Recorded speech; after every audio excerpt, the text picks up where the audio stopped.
Okay, welcome to my talk. This is the external secrets operator, a cloud native way to manage your secrets talk. Here we'll be talking about this project that we are very fond of. I'm Lucas, and I'm a cloud native engineer at Container Solutions. Here we help companies to adopt cloud native technologies to practice these cloud native practices and to improve their processes. Sometimes this even some means to move outside of cloud. It depends on the strategy and all that. I'm also a mentor at some mentorships, so I help some people to make their first open source contribution. I also help some underrepresented groups to land a tech job. And yeah, I really enjoy helping people get into tech. I'm also a maintainer, of course, of external secrets operator. And my experience is basically with sysadmin stuff, backend development, system architecture, and cloud in general. So here is the agenda. First, we are going to go over the problems. So introduction about why we need this project, why we need external secrets operator. Then we are going to explain the solution and why and how what the hell operators are. Then we are going to tell this beautiful open source story about the community that got around this project. And after that, I'm going to show the state of it, how it works right now, and then we're going to do a demo. So the introduction, so our problem. So it's normal in your company, you probably have some environments, so development, staging, production, maybe you have some other ones. And in each environment, you have a lot of services running, and each service will need credentials to access stuff. So basically, your backend needs credentials to access its database. You need credentials maybe to access MailChimp or maybe SendGrid or whatever third-party solution you have on your company to do stuff.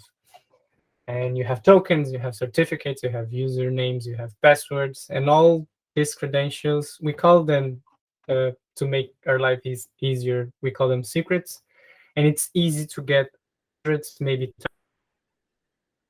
organization of secrets to manage.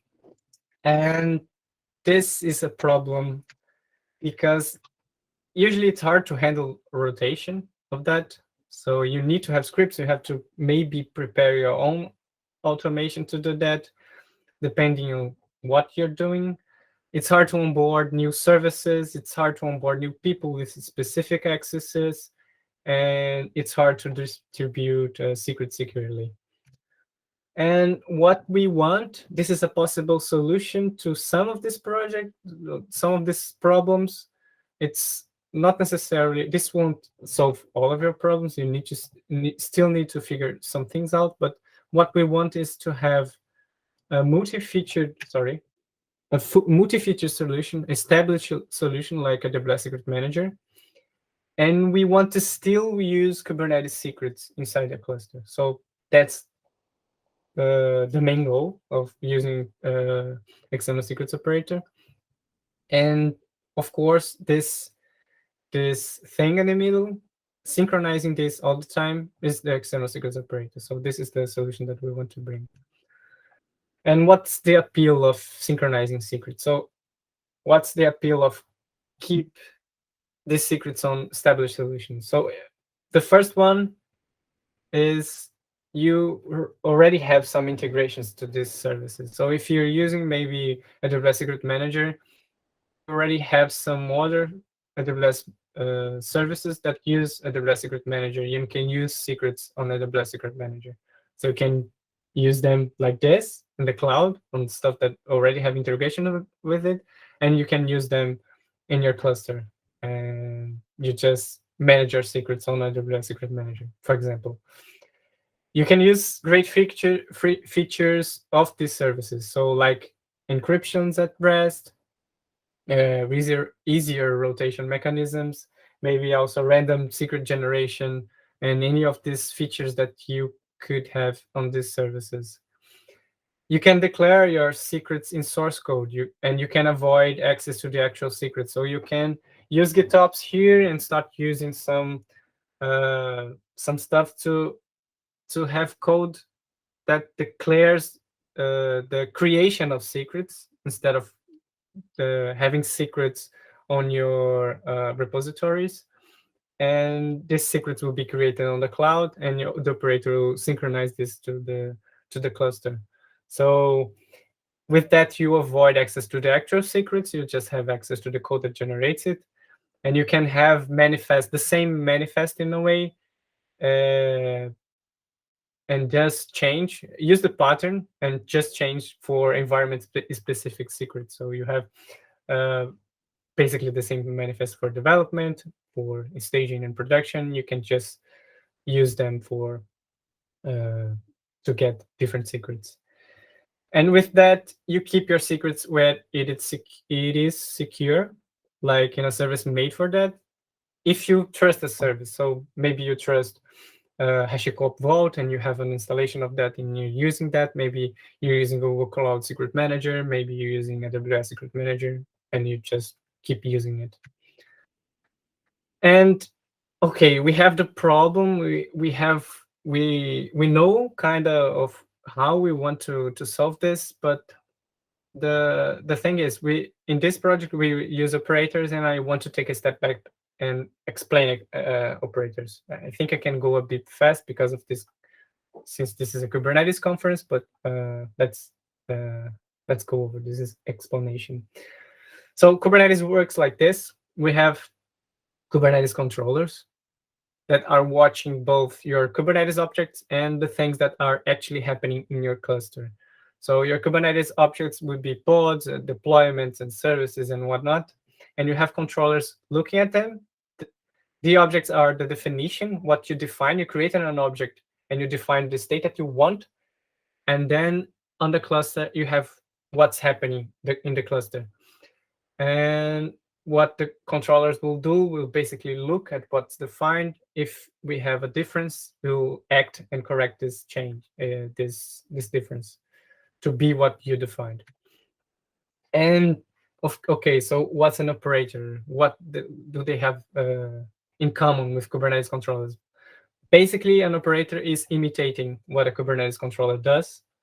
An operator will look at some Kubernetes objects, but now we'll create custom objects. So with custom resource definitions, we'll say to Kubernetes, okay, please support these other objects. Of course, the Kubernetes controllers will ignore these objects. They don't care about them, but our operator will look at them, and they will be the definition of the state that we want. And then operator will look at the cluster or whatever we want it to look, and it will act based on that. So in our case, we'll look at external providers, secret providers, and the secrets that are on the cluster, and we'll make sure that they are synced, and some other stuff, of course. So observe, there's a diff, act. Observe, there's a diff, act. And okay, so we have the problem, we have the possible solution. We know that we want to create an operator, but how this community got together. So we wanted to centralize external secret solutions. And this is a beautiful open source story. It all started with this solution, the most popular kit in school. It was the most popular project, Kubernetes External Secret. It was created by GoDaddy. They had 2,000 stars, a lot of users, a mature code base, a nice community engagement. So if you go to the official Kubernetes Slack and you go to External Secrets channel, they were using that before, and now we are using this as well. And it is also expansible, and you're able to add new providers like Easy. So it was a nice solution. They supported these providers, and you can look at the repository to be sure. But okay, so they are a nice solution. They seem to be popular and they have traction. So why do we need a new solution? And I'm saying that we need a new solution. And it was basically because they were developed in JavaScript. And I don't want to say bad things about JavaScript. JavaScript is not inherently bad. It's not a problem with the language or the ecosystem and nothing like that. It's just that when we compare with Go, at least for us and the things that we wanted, Go would deliver a bit more for us. So it has first class Kubernetes SDK support. So and we have clients that are like really updated and are really used by Kubernetes people. So if you think if Kubernetes itself needs a new controller, they will use controller gem to generate code for that, and then they will develop a controller on top of that. And we can use the same thing that Kubernetes developers use to create a controller. We can use Kubuilder that uses controller gen underneath, so we can be closer to what happens in the real world. And then tooling, right? You can use Operator SDK or Kubebuilder. And in our case, we wanted to use Golang templating. So we wanted to have a way to have dynamic changes based on our manifests. And this was made possible because we were using Golang and we were already thinking about Golang templating would be a nice pattern to follow. And the first step in a way was to to notice that this was a problem that a lot of people were trying to solve. So in this issue on the GoDaddy repository, issue 47, uh, this user Max Labor uh, reported that, oh, this project is similar.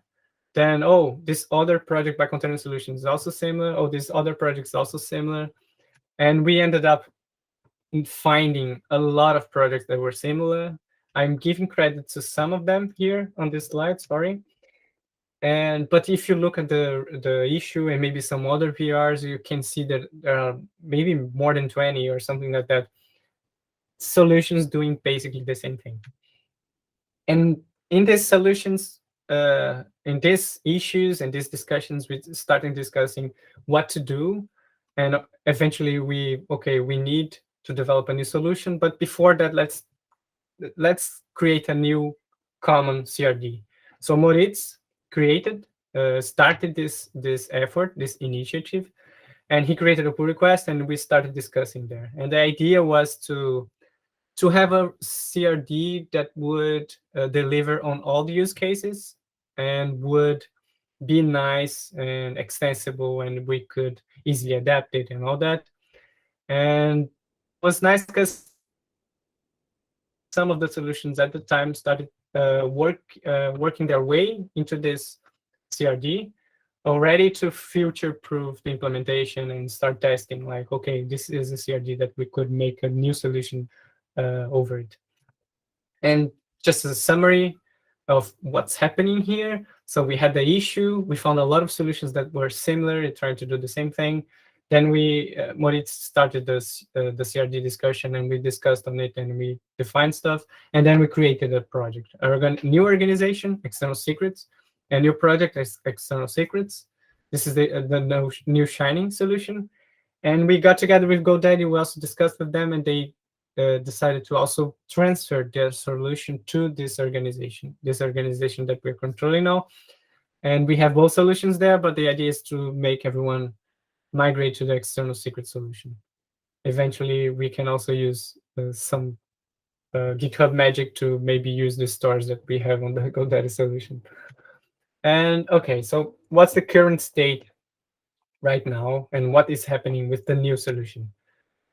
So we have this new organization, the new project. The first, we got AWS Secret Manager parameter store implemented as providers, then HashiCorp Vault.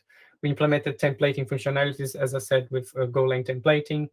We added more providers, GCP, Azure, IBM, Alibaba, GitLab variables, and we have a lot of providers right now.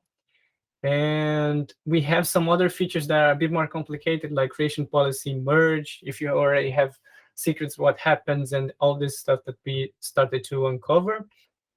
We had a lot of fixes and behaviors that we had to change over this past releases. And but the goal right now is to make it stable. So we most of I think all of the providers are on alpha. stability in a way, and we want to promote them to beta and to stable. And for that, we already have users using this project. We have some companies already trying to use it, but we also want to have like proper end-to-end tests. We have a lot of them, but we want to use them with real infrastructure, and we want some things there to make sure that everything is stable. So how it works? It's basically the same thing that we had on the original solution. So you deploy the operator as a deployment in your cluster. It will look at the CRDs, and based on the CRDs, it will know how to contact your, in this case, your cloud or Vault cluster. And based on the CRD, it will know what data to get from your provider and how to create a Kubernetes secret that will have that data. So this is the split CRD that we decided at the end. We wanted to have two CRDs with to split responsibilities here. So one CRD is just to make sure that the operator knows how to contact your provider.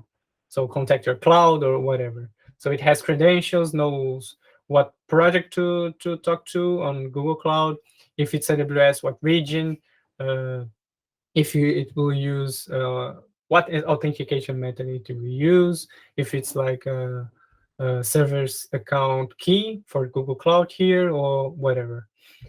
And then the other CRD is the external secret CRD. So the first one is a secret store CRD. The second one is external secret. And then the external secret needs to reference a secret store. So secret store ref, the name is example, the kind secret store. So it's referencing the secret store on the left.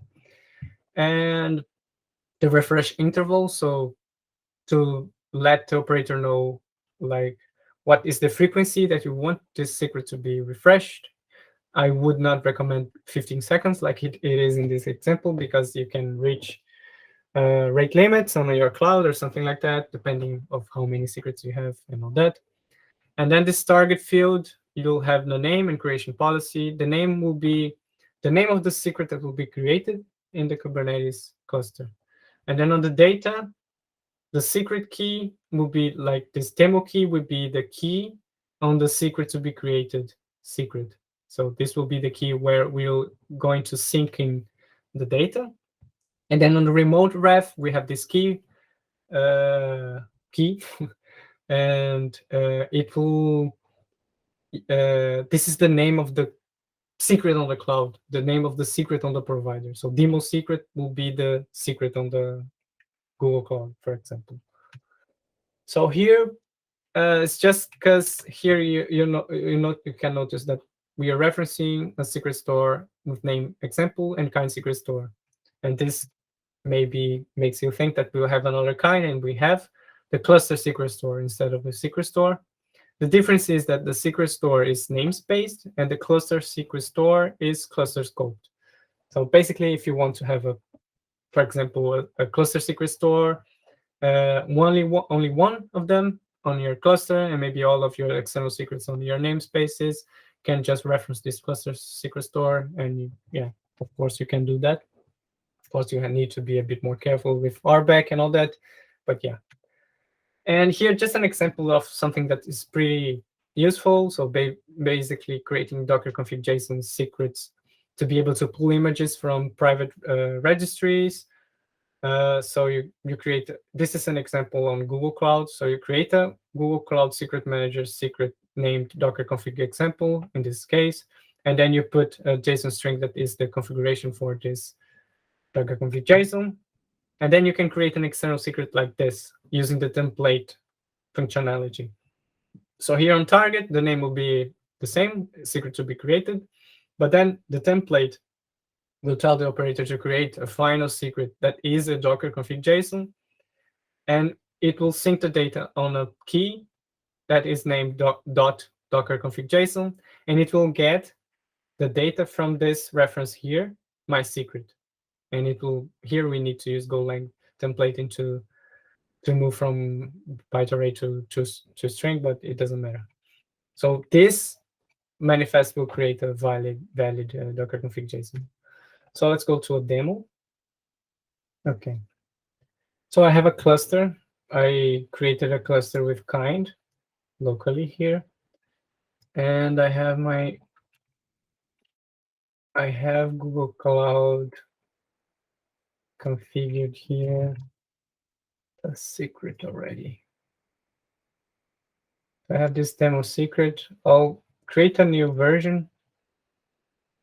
I'll make a great value. The value of the secret now is great value. And okay. So first thing, let me just see if I have access to my cluster here. I need to install the operator, right? So you can go to Artifact Hub and you can look for external secrets and you find a project. First, you need to helm edit, and then you need to install it. So here I'm name. Okay, so installed. This will install CRDs and the, of course, operator and all that. After that, I go to the application provider, Google Secrets Manager. And the first step is to create a secret that will store the JSON string that has the private key of your service account. You need to generate this, the JSON. To do that, you can go to your IAM service and then create a service account, make it have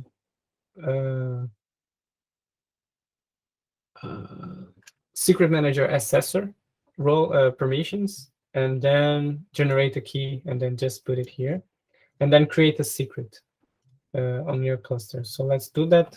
I already have it prepared. So okay, apply samples secret .yaml. So I have a secret that has credentials to access my cloud. And then I need to create a secret store that has references to the secret. So if I go, let me add a folder here.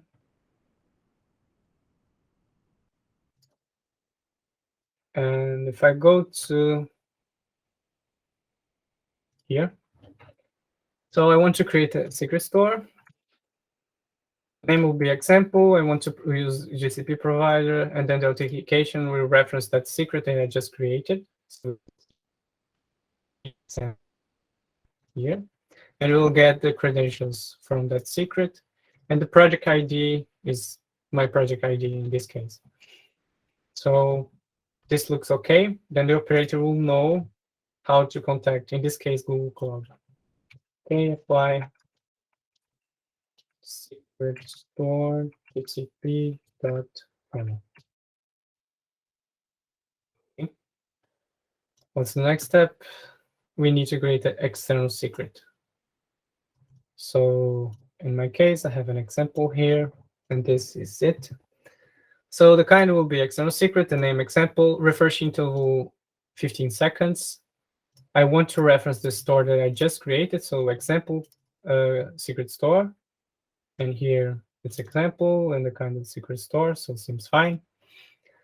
Then the target, the final secret that will be created by the operator will be named secret to be created. And it will get, let me delete this. It will get data from a secret named demo secret on the cloud. Here, demo secret. And it will sync the data on this key, demo key, on the secret that will be created on the cluster. So let's do that. External secrets gcp.yaml. And if I get secrets, it's secret to be created. And if I JSON path it, so secret to be created -o JSON path, and then I want to get from demo key.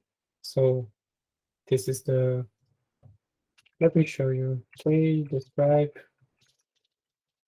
secrets. Secret to be created. Here, it has a demo key. We get secret to be created. On the data, on the key demo key, I want to decode it with base64. It's great value. And if I change it here, maybe add a new version, another value.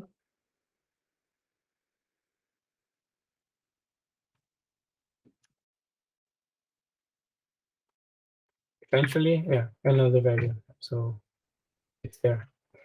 And then you have some other options. You can comment this, and you can use the data from field instead of, and it will get all the key values of this secret. So we can do something like this.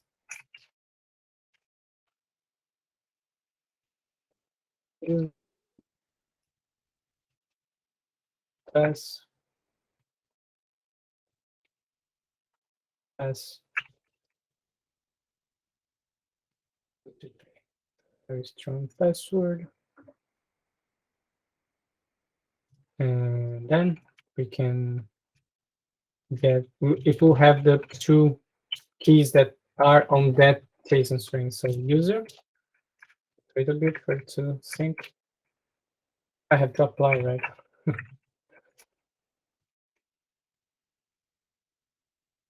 Okay.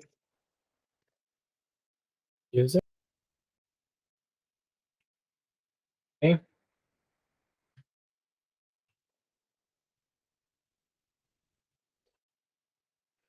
Focus, and then the pass is this one. You can also get a specific key on a JSON string. So you can do like property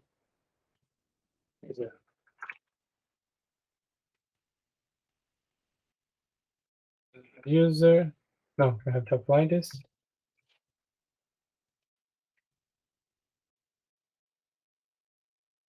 It's demo key. The secret key is demo key.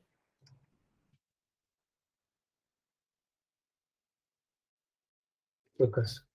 So we got from this key on the cloud secret with this name, it got the data and stored on this new key on this new secret. And that's it from the demo. Besides that, you can reach us and you can contribute to this project. We have this repository on external secrets, external secrets. We have a website at externalsecrets.io. We have community meetings. You can look for external secrets on YouTube, and they are recorded and uploaded there. We are using the same Slack that GoDaddy used before for external secrets. So we are basically sharing this Slack channel, and you can ask questions about both projects there.